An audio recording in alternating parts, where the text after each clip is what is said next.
नमस्कार दोस्तों, मैं एस्ट्रोलॉजर सचिन स्वागत और अभिनंदन करता हूं अपने सभी प्रिय दर्शकों का। कैसे हैं आप? उम्मीद करता हूं अच्छे होंगे। 21 जून 2020 आज के दिन ग्रहण लगेगा और मैं इस वीडियो की शुरुआत करूं उससे पहले कहूंगा कि पूरा वीडियो बहुत ध्यान से देखिएगा। बहुत ध्यान से इसलिए क्योंकि इसमें बहुत महत्वपूर्ण जानकारी है जो आपसे जुड़ी हो सकती है और अगर आपने इसको मिस किया तो बाद में आपको पछताना भी पड़ सकता है। इसलिए कह रहा हूँ, थोड़ा स्किप मत करिएगा, ध्यान से सुनते जाइएगा। तो 21 जून 2020 के दिन जब सूर्य ग्रहण होगा तो यह ग्रहण जो है बेहद खास रहने वाला है। आपको बता दें, ग्रहण का जो वक्त होगा सुबह 10:20 पर और ग्रहण का मध्यकाल 12:02 पर लगभग, और ग्रहण का मोक्ष काल होगा 1:49 पर और ग्रहण की पूर्ण अवधि होगी 1 घंटा 49 मिनट लगभग। और एक दिन पहले आपको इसका सूतक लग जाएगा रात्रि 9:52 पर। और यह जो ग्रहण है वह खंड ग्रास यानी आंशिक सूर्य ग्रहण रहेगा। और अभी तक अपने जीवन में आपने जो भी सूर्य ग्रहण देखे हैं इससे पहले के, उन सबसे कहीं ज्यादा प्रभावशाली और चमत्कारिक रहेगा। सूर्य पर जब ग्रहण लगेगा तो सूर्य पूरा काला नहीं होगा और पूर्ण अंधकार नहीं छाएगा।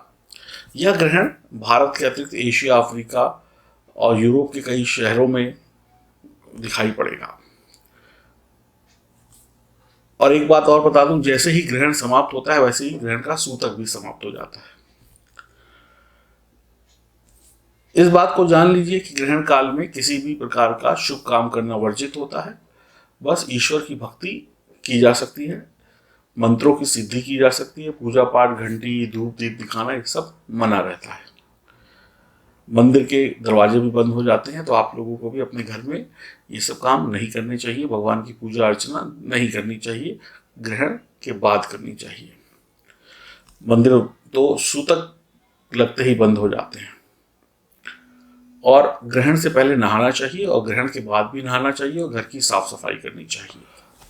अब बात करते हैं बहुत विशेष, जहां आपको सुनना भी है समझना भी है। ये ग्रहण जो है भारत के लिए अच्छा नहीं कहा जाएगा, विश्व के लिए अच्छा नहीं कहा जाएगा। प्राकृतिक आपदाएं आएंगी, लड़ाई झगड़े, वाद विवाद, तनाव, तूफान, बीमारी का प्रकोप, देश विरोधी ताकतों का सर उठाना, सीमा पर विवाद, घरेलू हिंसा बढ़ना, पड़ोस के देशों से तनातनी होना, ये सब होगा और बहुत अच्छी तरीके से होगा। यह ग्रहण मृगशिरा नक्षत्र में मिथुन राशि में लग रहा है। मृगशिरा नक्षत्र मंगल का नक्षत्र है। मिथुन जो है वो बुध की राशि है और मृगशिरा नक्षत्र जो है वो मंगल का नक्षत्र है। मंगल के नक्षत्र में ग्रहण का लगना और मंगल का वर्तमान समय में मीन राशि में बैठना, मीन राशि जल तत्व राशि है। मंगल सूर्य बुध चंद्रमा और राहु को जो है मंगल देखेंगे, दृष्टि डालेंगे। वैसे भी बड़े बड़े ग्रह वक्री हैं, इसका भी प्रभाव पड़ेगा। तो इन सब का बड़ा खतरनाक परिणाम जो है वो देखने को मिल रहा है। तो आपको बताते चले यह ग्रहण किन किन पर विशेष प्रकार से बुरा प्रभाव डालेगा। जब भी मिथुन राशि में सूर्य ग्रहण होता है तब उच्च पदों पर बैठी हुई महिलाएं, अब वो उच्च पद कोई भी हो सकता है, सरकारी हो गैर सरकारी हो, लेकिन उच्च पद जिनको दुनिया जानती है, या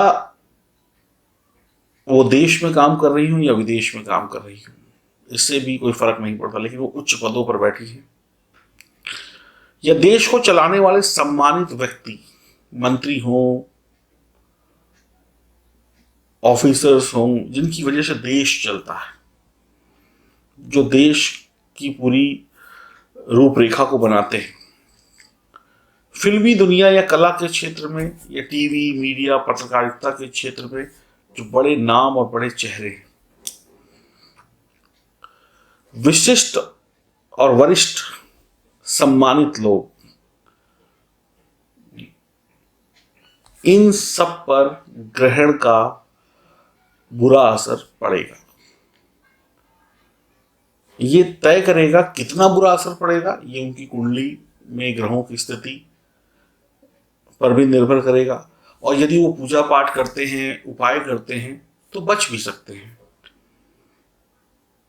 समस्या है तो समाधान भी है। तो ऐसे लोग जो मैंने आपको बताए, महिलाएं हो, मंत्री हो, सम्मानित लोग हों, देश को चलाने वाले लोग हों, टीवी मीडिया फिल्मी दुनिया से जुड़े हुए लोग हों, पत्रकारिता से जुड़े हुए लोग हों, वरिष्ठ सम्मानित लोग हों, उन पर ग्रहण का बुरा असर पड़ने वाला है। यमुना नदी के किनारे के शहर या यमुना नदी के किनारे जो लोग रहते हैं, मध्य प्रदेश, बिहार, झारखंड के लोगों के लिए यह समय, ग्रहण के बाद का समय, काफी कष्टकारी रहने वाला है। दिल्ली देश की धड़कन है, देश का दिल है। मुंबई देश की धड़कन है।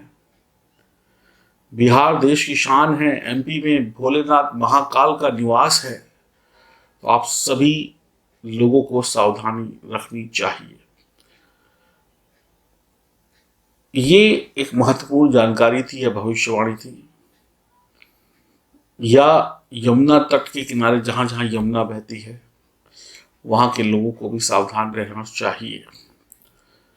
इस परेशानी से बचने के लिए ग्रहण जब लग रहा हो, ग्रहण का जो काल होता है, उसमें जो छोटी छोटी सावधानियां हैं, उन सबका भी पालन करना आवश्यक है।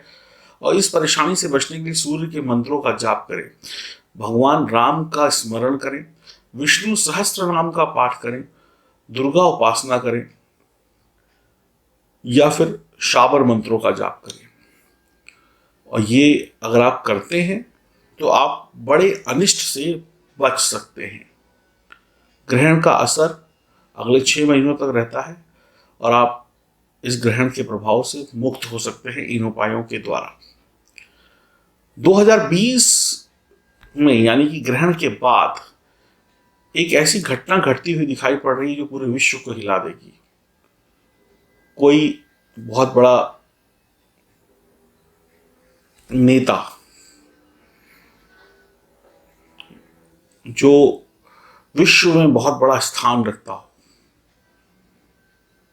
उसके साथ कुछ अनिष्ट होगा, लेकिन वो इस अनिष्ट से बच जाएगा। 1 मिनट को सारी दुनिया सुन रह जाएगी कि ये क्या हुआ, लेकिन वो अपने भाग्य से, अपनी किस्मत से, अपने प्रयासों से उस अनिष्ट को कुछ ही वक्त में टाल कर फिर से मजबूती से खड़ा हो जाएगा। इसका प्रभाव भी विश्व पर और विश्व के बड़े देशों पर पड़ेगा और एक नई लड़ाई शुरू होगी, जो गुपचुप लड़ाई होगी, जो डिप्लोमेट लड़ाई होती है, उस तरीके की लड़ाई होती हुई दिखाई पड़ेगी। ये भी इसी 2020 में ग्रहण के बाद आपको देखने को मिलेगा। तो घबराने की आवश्यकता नहीं है। परेशानी तो आएगी, दिक्कतें तो आएंगी, समाधान भी है, उसको करने की कोशिश करिएगा। तो आपदाओं से, प्राकृतिक आपदाओं से, तूफान, बाढ़, बारिश, भूकंप, इन सब से बचने की कोशिश करिएगा। चोरी, डकैती, मारकाट, किडनैपिंग्स, लूटमार, ये सब बढ़ सकता है। इन सब से सावधान रहने की आपको विशेष आवश्यकता है। जिन जगहों का नाम लिया या जिन जगहों पे आप रहते हैं, हर जगह पर आपको सावधान रहना है, लेकिन इन जगहों पर ज़्यादा सावधान रहने की आवश्यकता है। अगर आप चाहते हैं कि आपको पूर्ण रूप से पता चल जाए कि आपके जीवन में क्या घटित होने वाला है, तो अपनी कुंडली की विवेचना कराइए और जानिए कि ग्रहों की स्थिति क्या है, कैसे है। उस पर यह निर्भर करेगा आपको कौन से मंत्र जपने चाहिए, कौन सी पूजा करनी चाहिए, क्या करना चाहिए, क्या नहीं करना चाहिए, जिससे आप पर ग्रहण का अशुभ प्रभाव ना पड़े। कुंडली की विवेचना के लिए दिए गए नंबरों पर संपर्क किया जा सकता है। डरिए नहीं, समाधान की तरफ आगे बढ़िए और ईश्वर करे आपके साथ कोई भी अमंगल ना हो, मंगल ही मंगल हो। और ग्रहण का प्रभाव आपकी राशि पर क्या पड़ने वाला है, इसके लिए वीडियोस आने शुरू हो गए हैं उनको देखना शुरू कर दीजिए अपनी राशि के अनुसार, ताकि आपको पता चल सके। उसमें उपाय की भी चर्चा है और बाकी अन्य चर्चाएं भी हैं। हरिओम, नमस्कार।